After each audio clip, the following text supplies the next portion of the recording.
Hi, Attorney Joe Giamanco with Giamanco Law Partners, here to give the second edition of our vlog, construction vlog, as we renovate 107 West Bowden and ultimately turn it into our new offices and some rental space as well.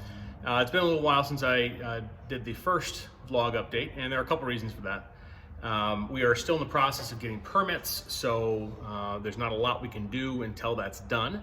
I happened to run into the Director of Zoning and Planning just a couple of days ago, and he commented that he was reviewing the plan, so hopefully everything will be permitted so we can get moving on all the big stuff, including the roof, HVAC, plumbing, electrical, all that fun stuff within the next week or so.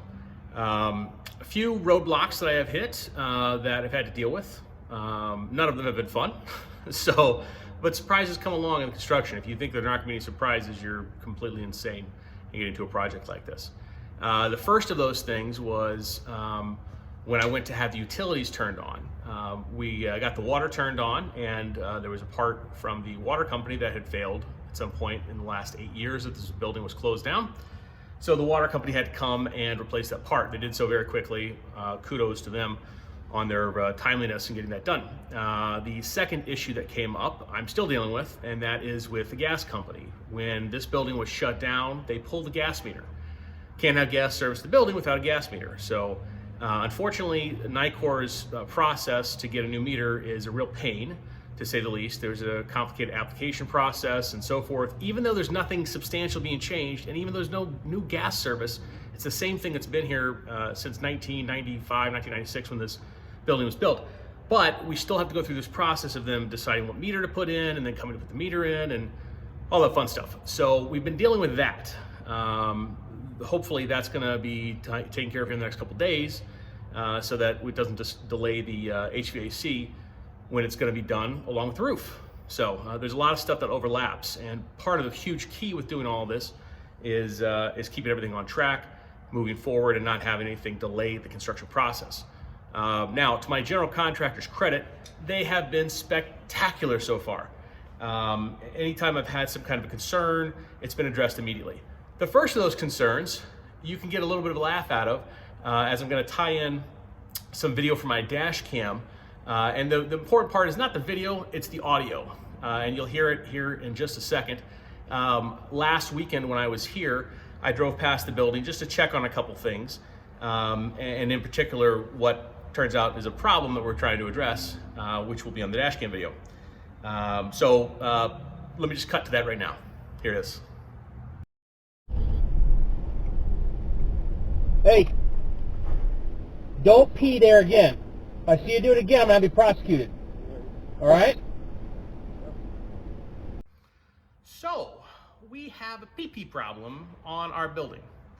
Now, this doesn't actually come as a surprise to me because our landscaper who was working on the building last week had actually commented that right outside the back door here, there was a strong smell of urine. Disgusting, true, no question. Unfortunately, because this building was abandoned essentially for 8 years, and the old owners let it fall into disrepair, I think people naturally assumed that it was a terrible building, and folks who are homeless or I guess have no other place to pee decide to pee on it. So that gives it to me to deal with.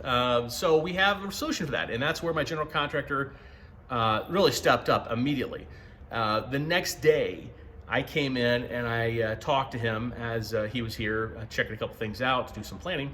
And I mentioned to him that I want to get all the lights on the outside turned back on. They had all failed or burnt out or were non-operable. Whatever the problem was, they weren't working. And in the back here, it gets very, very dark. So let me go outside now and I'll show you that. All right, so here we have the southern exposure of the building, and here we have the eastern view. This area that has trees on one side and the building on the other has a very narrow path between the building next door, where there's a gas station and a car wash, and our building. Now this area has a lot of electrical boxes and things like that.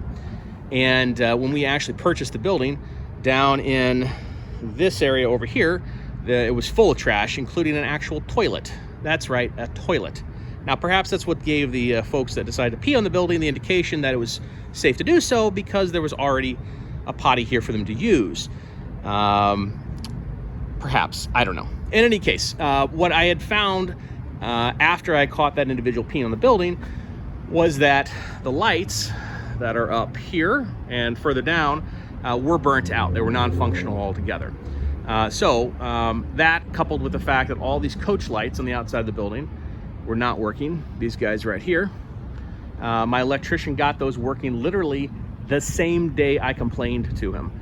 These were taken care of the next day, and we're gonna have the ability up above there to plug in cameras into our Wi-Fi to be able to remotely see what's going on back here and keep an eye on things. I also have signs that I've purchased that indicate there's gonna be video recording taking place here. So hopefully that will remedy the pee-pee problem. Now, unfortunately, that's not all the issues that we ran into here, especially in this last week. As you'll see the way that I'm dressed, and if you actually see, I've got some dirt on me and my hands are covered in stuff. There's a reason for that. Today, despite the fact that I'm an attorney and I have a very low skill level when it comes to manual labor, I do my best, but it's not what I do, and I'm not very skilled at it. Today, I was actually filling potholes. That's right, filling potholes. Let me show you why. So when we purchased the building, the parking lot was already in a huge state of disrepair, no question.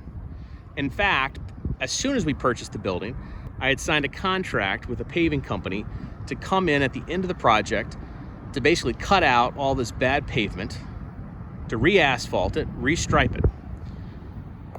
Here's where the problem comes in. Despite the fact that we've literally owned the building for less than 3 weeks, 17 days to be exact, on day 17, I got our first call from code enforcement. That's right, code enforcement, calling about the potholes. Now I agree, the potholes need to be fixed. And what you see here, this is not a great solution. This is what happens when you have a lawyer fill potholes. Now, is it better than what it was? Sure. Is it fixed? Heck no, it's not fixed. But hopefully it's a bit of a stopgap. So why did I fix it? Well, I fixed it, or provided this temporary Band-Aid for one simple reason, and that was to keep code enforcement happy, off my back, however you want to look at it. So let's talk about this for just a second. We have clients who deal with code enforcement issues regularly. They call us because they've been cited for something, they have to go to court, they're trying to figure out how to deal with it. A lot of folks feel like code enforcement is coming down on them, they're being targeted, someone doesn't like them. There's all sorts of reasons. Most of the time, to be honest, there's some truth to the problem. There's truth to the problem here, no question. Now, some will say, who know me and know how involved I am in the community, some will say it's no coincidence that the owners for the last 8 years who allowed this property to fall into disrepair, they weren't the ones who were fixing it, who had code enforcement called on them. That didn't happen until we came in. Some would say, because of how politically involved I am, that we were targeted. Is it possible? Sure. It's just as possible, though, that the code enforcement individual who contacted me was simply doing his job. Maybe he drove by, maybe he got a complaint. I don't know. And to be honest with you, it doesn't really matter. There was a problem that needed to be fixed, and we fixed it for the temporary period of time. Now, to his credit, when he called, I wasn't there when he called. He left a message. I didn't know who he was at first. He didn't say who he was, which was a little odd. But I figured out who he was after doing a little bit of searching and figured out that he was with the village. So once I connected 2 and 2, I figured, hey, let's go ahead and get these fixed. So I emailed him and I told him, we have a contract. We're gonna have the potholes professionally fixed, but we're gonna wait until the end of the project because we have a crane coming in that's gonna potentially damage the pavement as it puts the HVAC on the roof and all the roofing materials and all the other construction equipment that's coming in. As I said in the last video, we're spending as much on construction to rehab this building and to make it something that's unique and usable from the derelict state that it was. We're spending as much on the building for renovations as we did on the building. It's a huge investment. So I didn't want to do the pavement at the start because it'll get damaged. So I told the inspector that, but I also told him that I would spend my Saturday out here patching the holes personally to provide some kind of a stopgap, so to speak. Now, he did respond and said it wasn't necessary, but the reality is it was something that I thought was important to do because he had complained about it. And also, there's also a liability issue. As soon as we own the building, if somebody falls and gets hurt, they potentially could come after us. Now, I will tell you as a lawyer, there's all sorts of defenses to that. It's open and obvious. The person was walking where they clearly could have seen the pothole. There's lots and lots of defenses. But it's a headache that I don't necessarily want to deal with. And I don't want anybody to get hurt. Whether or not they're going to sue us, I don't want anybody to get hurt on our property. And I want to be a good neighbor. So we clean it up the best we can, we fix it for the time being the best we can, and we move on to the rest of the project. So what's next? What else do we have going on? Well, we've got the permit. As soon as the permit is cleared, things will go into full swing. Between now and then, there are a lot of other things that you can take care of. The key with construction is keeping things moving, keeping things on time, making sure that you're clear with people what your expectations are as far as timing, and then doing everything you can to remove any reason for delay. Oftentimes what you find with some contractors is that there's miscommunications, and I mentioned this in the last video. If you can clear up those miscommunications, it solves a lot of problems. I discovered that one of my contractors thought my HVAC guy was the general contractor, and that's who he was telling everything to, when he wasn't telling the right person who actually needed to know. Once we got that cleared up, it made things a little bit easier because the general contractor was getting agitated that he wasn't in the loop on what he needed to be told.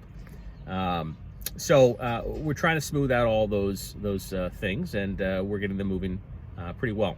I've also been in contact with a furniture company who has done evaluation of what we may need for the new building, and we may in fact have some furniture brought in, new furniture brought in, custom for the actual space. Part of that will depend on budgetary costs and so forth. But a lot of that's being worked on. Now, one of the final things that I'll mention, and I'll swing around the front of the building in just a second to show you, is that we have both signage and we have some landscaping issues that have to be taken care of. And those folks I had conversations with in this last week as well about it. The first off is the sign. The sign that we have, and I'll show it to you right now. So here's the current sign. It is probably, I don't know, 25 feet tall. It's got an old electronic message board on top of it that I'm certain doesn't work and is outdated and needs to come down. And the sign badly needs to be rehabbed. We're in the process of getting that done. But we've also spoke with the sign company who we're working with, and there's a possibility we may tear the whole thing down and do a typical monument sign that sits more on the ground instead of up in the air. This sign is unique in that it was put up when the village code changed. It's not allowed anymore. So if it comes down, it cannot be replaced. So it's either rehab this sign or scrap it and go with a lower monument sign. So we're evaluating that right now. One other element that we have to work on from both an aesthetic point as well as a functional point is this retaining wall. As you can see, it's terrible. It's falling apart, bricks have been kicked around. It needs to be completely and totally redone.